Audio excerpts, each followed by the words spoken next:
What is going on, YouTube? I am Prepper Princess, the author of Living on Almost Nothing. If you are interested in purchasing my book, I will leave a link down in the description box below. I think we need to talk about thinking outside the box. Our culture has changed over the last generation or so, and a lot of people have this tunnel vision where they think, I've done it this way for so long that this is the only way that something can be done. This is the only way I can do this. And that costs a lot of money. That's very, very expensive. And a lot of people don't know that there are alternatives to all of the things that they purchase that are much, much cheaper. I'll give an example. As far as I can recall, I've never bought that pre-made, pre-sliced, like Hillshire Farms turkey, ham, chicken, whatever. Or maybe I have a couple times, but it just, to me, I can't taste anything in it except salt. So it doesn't really have any flavor to me. And I was at the grocery store the other day. It's like $8 for a package of Hillshire Farms. And I'm like, $8? It was chicken. And I'm just like, okay, $8 for chicken, but I can go right over there and I can buy a whole chicken for $3. And I know there's not a whole chicken in this package. There's probably a tenth of a chicken. So what I do when I make these things or I make chicken sandwiches, which I hardly ever do anymore, but I don't eat much bread these days. It just messes with my stomach. But when I did, I would cook an entire chicken and just put a little bit of the meat aside and use the meat in a chicken sandwich. I hope that makes sense. But a lot of people are like, this is the only way. Like, the deli sliced ham is the only way I can get ham. And to me, that's just a super expensive way to live. And it goes with everything. Like, a lot of people... Now I believe that we are coming upon a time. I think that in 2025, we're going to hit a Great Depression. I just think that's what's going to happen. Not only that, I think it's going to be worse than the Great Depression because of shortages and just a whole bunch of stuff. And people who are not accustomed to thinking outside the box are going to be forced to think outside the box. And it's like, man, they're going to be so tired and physically and spiritually and mentally exhausted that they're not going to be able to cope as well as somebody who may have thought about things ahead of time. Another example is people think, my car, this is the only way I can get from A to B. This is the only way. And even if people will, and I don't want to say the word excuses, but people will justify the fact that they can only use their car because of this, that, or the other thing. There's maybe 1%, so 99.5% of people, there is an alternative way. There's only really about 0.5% of people who are maybe disabled or, they can't walk or ride a bike or rollerblade or roller skate or anything like that. Those are the very, very few. And I always get the very, very few in the comment section telling me why they can't do something. But you are the tiniest minority of the majority of people. So when it comes to me, I own a car, okay? Now, people think, I see these all over the place, and it's part of our culture too, is that the only way for me to get a car is to walk into a car dealership and get a loan for a car and pay, the average is $44,000 in 2024 now. $44,000 is the average for a car. That does not include the loan payments. So when you're tacking interest onto a $44,000 loan, add another $20,000 to it. So you're really paying $64,000 for a $44,000 car that by the time you pay it off, it's worth maybe $10,000 because loans go 6 years now. So there's that, because people think this is the only way I can get a car. Instead of, for A few months. A few months. It's a very short amount of time. A few months. Walking, riding a bike, carpooling, Ubering.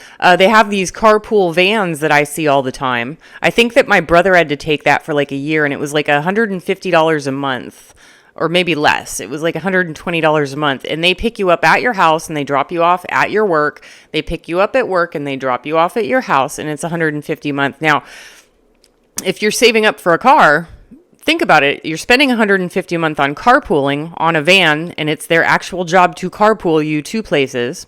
You're spending $150 a month, but you're not spending $700 a month on a car loan, and you're not spending an additional $600 per year additional. Like most new cars, the registration is in the $700 range, and you're not paying $150 a month in car insurance, because if you have a loan on a car, you're required to have full coverage. So if you were to save for a few months and go out and buy a $4,000-$6,000 car that's older, not old, but mine's 26 years old. I'm not saying buy a 26-year-old car, but mine is a very special case because it still has less than 100,000 miles on it. I got it when it only had 65,000. Anyway, buy an older model car, which is, you paid it in cash. So you're not paying that extra $20,000 in interest. You're not paying $44,000 for the car. You're paying $6,000 for the car. And then when you have the car in your possession, the registration fees, instead of being $700 a year, are $100 a year. The car insurance, since you're not required to have full coverage, you can get liability only if you want. That's what I get, but you might be different. Some people say I can't go without full coverage, but you're not required to pay $150, $200 car insurance per month. You can get it for $50. That's how much mine is. It's actually, I think, $53 $48, something like that. It's around $50 a month. So you're actually saving like $1,500 a month from the car payment, the registration, and the insurance. That's a huge dollar amount, but people think they have that tunnel vision. This is the only way I can get a car. This is the only way. Then you can take it a step further and say, okay, depending on where you live, but the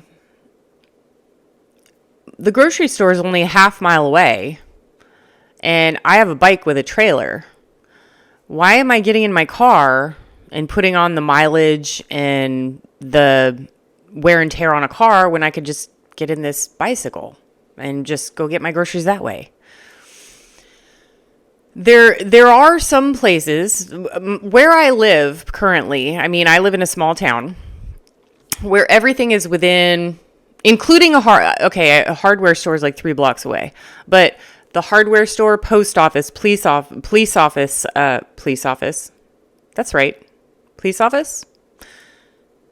Police station, fire station, hardware store, grocery store, Dollar Tree, Dollar General, Starbucks,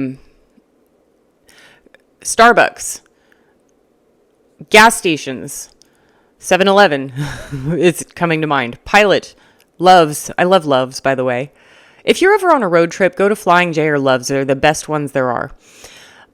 And their bathrooms are always spotless. Is all within 3 miles.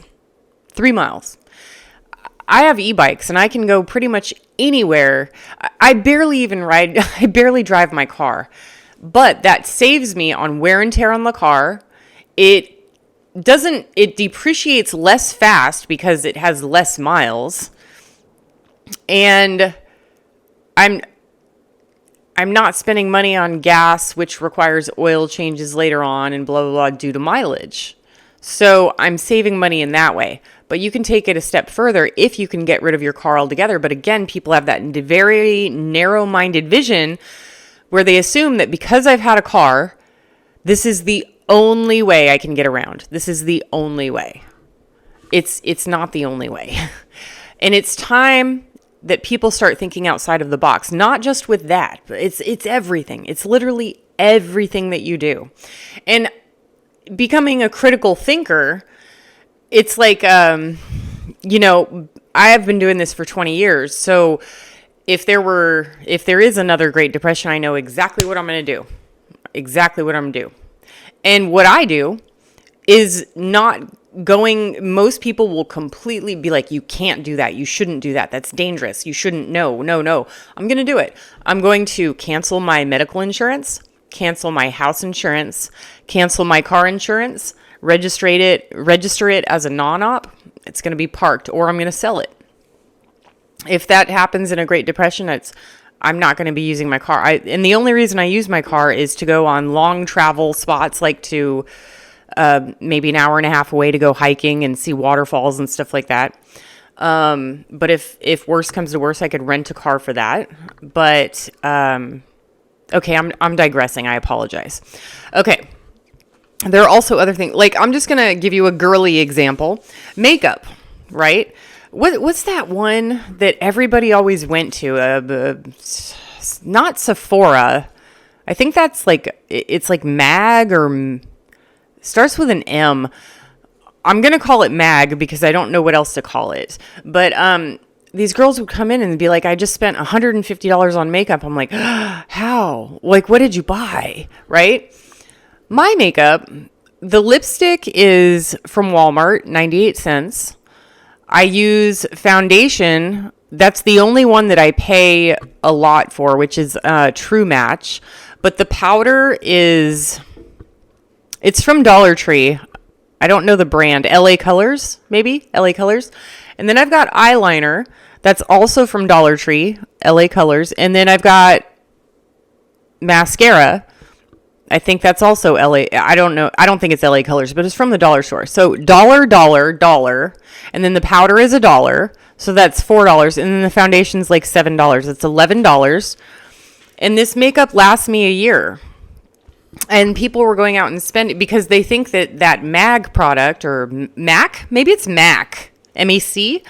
Anyway, they think that because that's the way they've always done it, that is the only place they can buy makeup. Where I get it at the dollar store.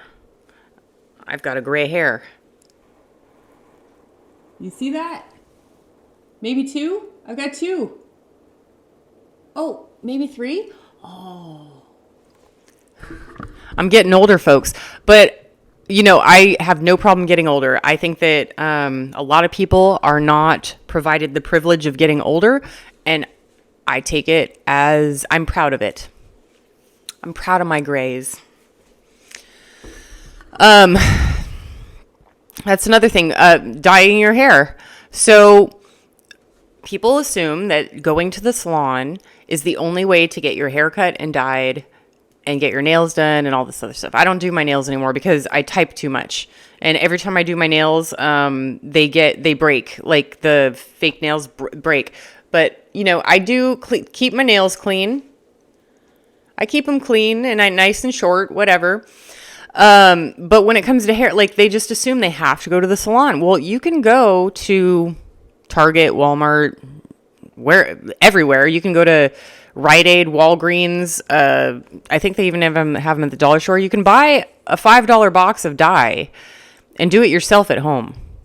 I do my own hair dye. It's been a while, but I do my own hair dye. I cut my own hair because my hair is almost always in a bun, except when I'm doing these videos, but it's always in a bun. And I just go in front of the mirror with the scissors and go like this. And I'm like, okay, that's good. All done.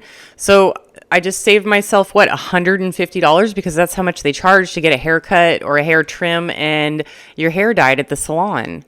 $150 versus $5 or $10 for the hair dye. And that's it.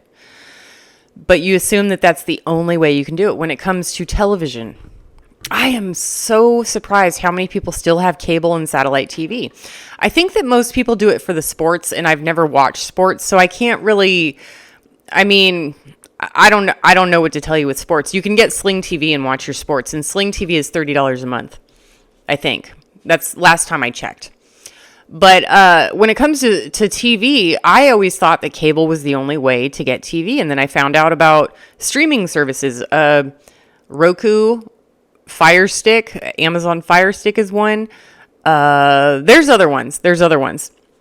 But I just have a Roku. That's just the way it happened. I'm not particular to either one. But if you're going to buy a new TV, buy a smart TV that has like a Roku or a Fire Stick or something like that. It's free. And you get more off of streaming than you do off of cable. You get more options. And yes, there is on demand. You get on demand with streaming. It's free. If you have internet service, it's free. And everybody has internet service anyway. If you're watching me, you have internet service somehow. And you can get these apps on your phone too. So if you have unlimited cell phone service, you can get Pluto TV or FilmRise or Freevee or whatever you want on your phone, and you can watch it on your phone. I prefer a TV personally, but that's just me. When it comes to cell phones, the average cell phone bill is $144 a month. Wow. $144 a month. I used to think I was doing really good when mine was $65 a month. It was AT&T. And then I learned about Cricket Wireless, which is owned by AT&T, and it's the same service, same everything. And so I switched to Cricket. But then when I moved to Arizona, my AT&T didn't work in my house. I had to go and stand like in the corner of my kitchen or my dining room in the very corner and put my forehead on the wall in order to get reception, or I had to go outside. So I was it's like I didn't have to switch services, but I didn't like having to stand in the corner to use my phone. So I was like, I'll try and then I just Googled cheap phone services, and Mint Mobile came up. And I've been with Mint Mobile for 4 years, 3 or 4 years now, something like that. Never had a problem with them. $15 a month. The caveat, the catch, is that you have to pay a year at a time. But that's no problem for me. So I get a bill. It's $15 a month plus tax. So it comes out to like, I don't know, $180 a year, which is very close to what most people pay for 1 month.